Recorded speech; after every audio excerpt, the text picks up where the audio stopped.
how your mind works. There is a certain advantage to, how as we get older, we tend to say, well, our mind's going to stay on this track, and then as we get older, the mind goes off, and we can be mad at the kids, and then the next day we done forgot we was mad at them. It's like my sister one time. I asked her, I said, Brenda, why do you hate me? She said, I don't know why I hate you. I've forgotten. I just know that I hate you. I'm like, okay, I can live with that. Good morning, Axon. They're donuts. They're donuts back here. She got to smile first. Tell AJ and Jessica thank you. Exactly. Thank you. So the thing is that remind me when we're done, we're going to do the gender reveal, but as well, we need to speak about Christmas. So, when thanks, Artie, who asked me. The thing is that I remember Steve Seacrest. He was writing this song about the fresh bread and how the Word of God is always fresh, and He always sends a fresh new word. There's nothing worse, in my opinion, than you'll see a lot of pastors, because they're not inspired anymore. They're just doing the routines, and they'll have a series that they'll go through, and they keep all their notes. So whenever if they didn't keep their notes, what they end up doing, they end up going back, and they'll go on the internet and they'll search up sermons on the internet. The problem is that when you do that, how is it relevant? How is it relevant to where you're at? So the thing is, it's not. And so the thing is that, and I remember a guy saying, well, that's just one other that God does this to you is because, you tend to want to, and I've, talked to people, like Kai and everybody else who's actually tried to speak, and I said, and Artie and I've talked about this. When you're speaking or you're teaching a lesson, do not ever neglect these moments when your mind is distracted and you're given something else. At that moment, that is when it's most relevant. Everything else is what you've manufactured. Everything else is your homework. Okay? Everything else is what you do to get ready. It's that rare nugget that comes forth that really bears the most fruit. The problem with that rare nugget that bears the most fruit, you can't claim that. Does that make sense? You can't say, I knew that. Because if you could, then guess what? You would get off. Because I've always said it, that preachers, they judge, or how a preacher gets paid is by altar calls. Oh, we had them down at the altar today. Well, you feel like you've done your job. And the thing is that, being moved by the emotion is one thing, but being moved and challenged intellectually and physically and spiritually, and something that's going to bear fruits, like I've always told you, Kirk Franklin said it the best. He says, preacher, teach me to live after the tongues are done. So in other words, after that excitement and that moment of church story, when that's over with, now you got to go back out in the real world. And how many times have we seen people, Mama, bless her heart, we go through church, have good service, and she go home, she cuss kids out. You kind of go, where's your boundaries? You didn't get anything. Or you go home and somebody be depressed and all that, and like, what did we talk about today? Well, depression. Well, dang it! Do you not say? Are you not living this stuff? So the thing is that in my pastor used to talk about. He says you have to get rid of your stinking thinking. In other words, how do you feel? How do you think? And what is your mind? Is always on the negative. Myself. We're chosen to be the architects of our own awareness. We're the architects of our own thinking. We choose how. Because imagine if we lived in a country that we were told how to think. People say, well, we need to get God in our, we're the country. Well, if you had a national religion, do you realize what the religion would be ran by? The Chinese, the Russians, they have an official religion. Anytime you have a government mandating your religion and what you can and can't think, how does that work out? It doesn't. The people have to control as far as how we are spiritually. So the thing is that I've been really going down this road with my thoughts, and what it came about is there was a man, and he came in, he works for us, and he was talking to the owner, his wife, and I don't know what the crack they're going through. But the thing is that as he was talking to him, he's kind of mumbling, but I caught $600 or whatever it is.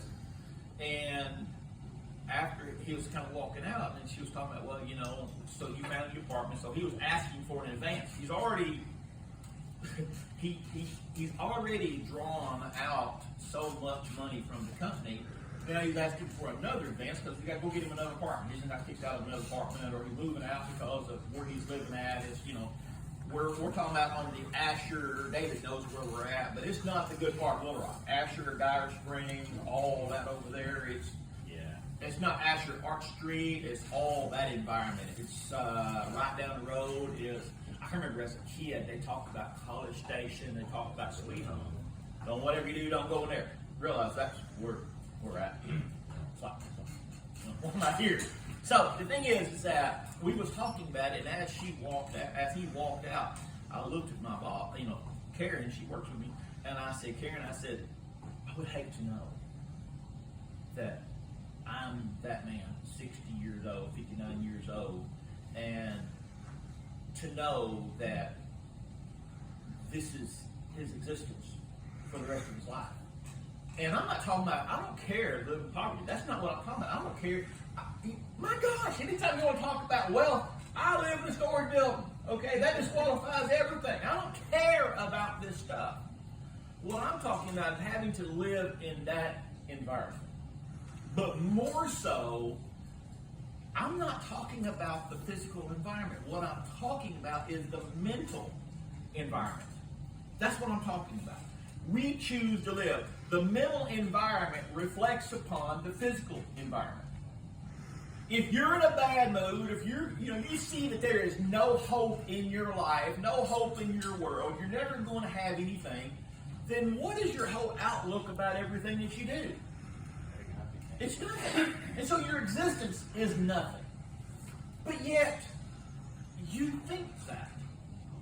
When the Bible talks about, as a man thinketh, so he shall be. But the thing is that how do we control this? How do we take charge of our thinking? And she made a comment. She says, well, you know, I'm no different from him myself because, you know, I'm going through this divorce. She's divorcing my boss. And she says, I don't have anything. I'm not going to have anything. And I'm like, you're entitled to have. Well, he's threatening that I'm going to get rid of stuff, that he's going to do this. He's threatening me. He's holding. I'm like, wait a second. One of the first things they teach you in any form of martial arts, or if they're real legitimate martial arts, they teach you the inevitability that you're going to get in a fight. Okay? And they also, the next lesson they teach you, Mike, that you're going to get in a fight, they're going to teach you the lesson you're going to get beat up. The sooner you accept that, the sooner it's easier to deal with that.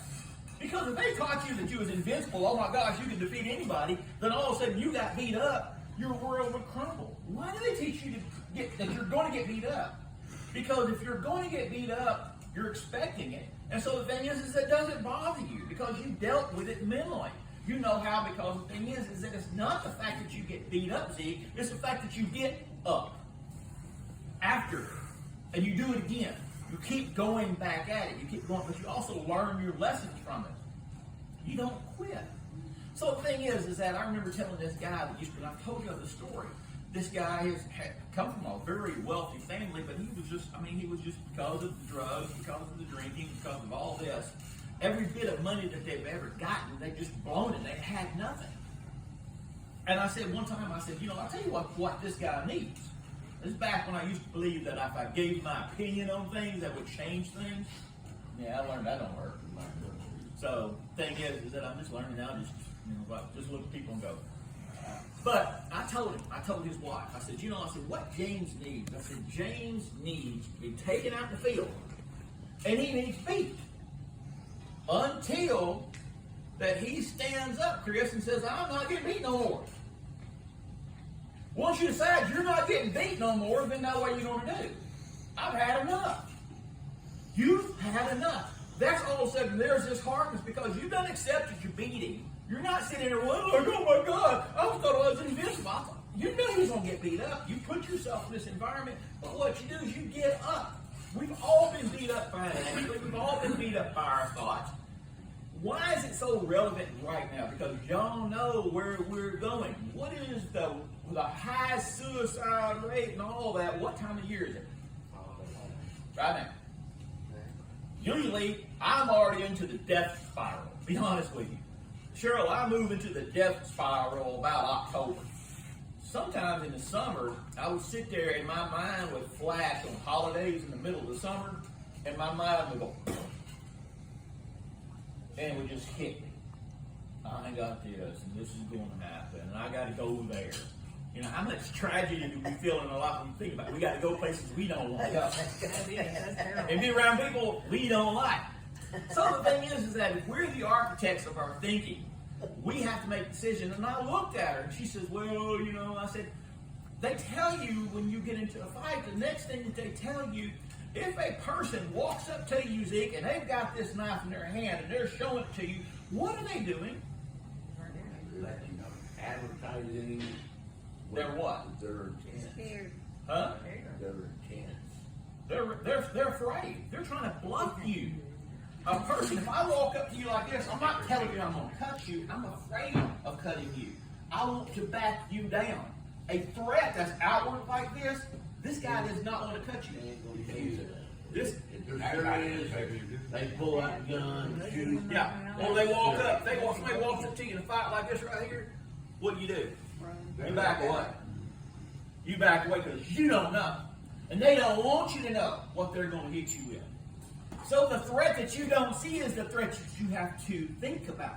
Not worry about, you have to consider. I've been in a situation before, and a guy walked up to me like this. And he's closing the distance on me. What did I do? I backed up and gave me range. They didn't do that with your pin. Yeah. I know y'all got that pin. But the thing is that I am preparing myself for this thing. I said, so you realize that this threat that he's using against you is basically because he's afraid of what you can do.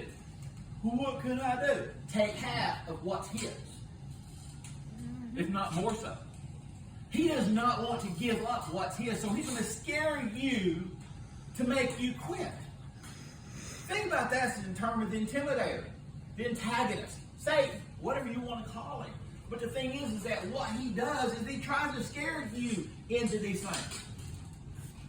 He does it within Christianity. He tries to tell you, well, if you go out there and you better you're going to have all these things, or people, you think about all the things that you're going to lose as you become a Christian.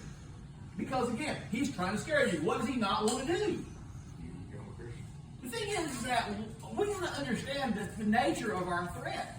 But the biggest threat is not the nature of the threat. The biggest threat is how we perceive the threat. Greater is he who is in me than he who is in the world. So what does that tell you? Any threat that comes at you, if God has got you, then who can be against you? So, when you start thinking about this, I said, how do you feel that this is right, that you don't? She said, well, you know, I know we're supposed to be meek and stuff like that. I said, you ever entertained the thought that maybe some of this stuff might be interpreted a little bit wrong? Consider it like this. She said, well, we got to be meek and gentle. I said, was David's mighty men meek and gentle? No. The dude fought so long for a pea patch. What was his? He fought so long for it that his hand, he could not open his hand from the sword. It cleaved. The Bible says that it cleaved. His hand cleaved it. And how I know this illustration, my daddy used to trout all his life. And in old age, he couldn't open his hand beyond this right here because he had held a trout for so many hours. He couldn't open his hand beyond that because he gripped all day long. All the scars. And this is what happened to that mighty man. His hand basically just formed around his thing. But he formed it fighting for what's his. I said, so then when